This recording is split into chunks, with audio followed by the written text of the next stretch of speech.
Umakant Mishra, who was earlier with the Narcotics Control Bureau, is live with us on the broadcast this evening. Mr. Mishra, once the stars deny having consumed these drugs, how do you view the evidence that the NCB has at hand? They've got WhatsApp messages. The stars are saying that yes, those WhatsApp messages are mine, but they're denying having consumed drugs. And in any case, these are end consumers. Is it correct for me to say that the Narcotics in the NDPS Act is such that it's very, very difficult to be able to prosecute somebody for having consumed a low quantity of drugs? Where do you see this case go from here, given this reality of the way the NDPS Act is structured? Yeah, like I said just before, Rahul, the drug chart is only a link, a part of the link in a whole chain of investigation. So if it is one against one, like somebody says that you have consumed and the person who was alleged to have consumed says no, in the absence of any fresh chart or in the absence of other group people who are members of that group, they deny, I will say the evidence is weak because there is no possession. Now coming to whether they can be prosecuted or not, when the evidence is weak and when the consumption in itself is treated with a very soft glove by the act itself. So let's say, what would happen if somebody says yes and what would happen if somebody says no? In both events, it doesn't matter really. Why I tell you, Rahul, is the provision is that whenever a consumption, a addiction scenario is there, and a small quantity recovered or not recovered, doesn't matter. Consumption itself is an offense. But what is the punishment? We are talking about ganja here. Let me tell you again in this reference, CBD oil I don't think it is a narcotic. So why all this noise about CBD oil, I really fail to understand. Whether it is for external use, whether it is for internal use, I fail to understand, frankly.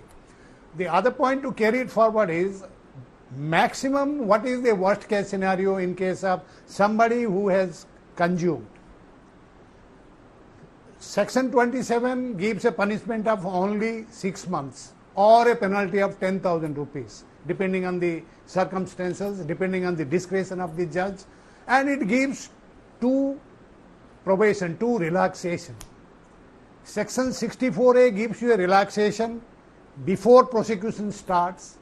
Section 39 gives you relaxation after the prosecution starts.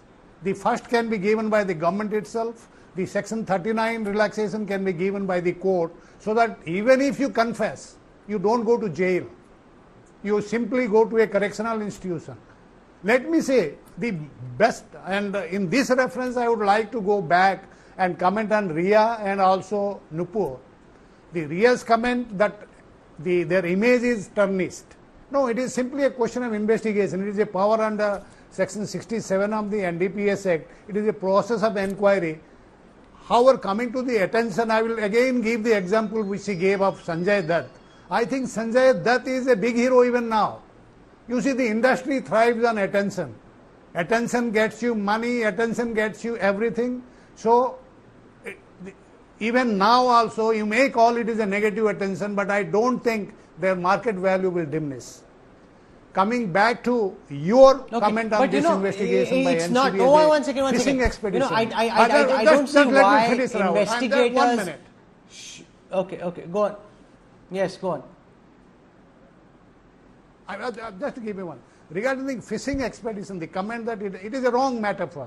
I think the advocate of the Sushant Singh Rajput's family coined this term to define this education. You see, fishing expedition may be literally correct because now the NCB is casting its net and catching small fish.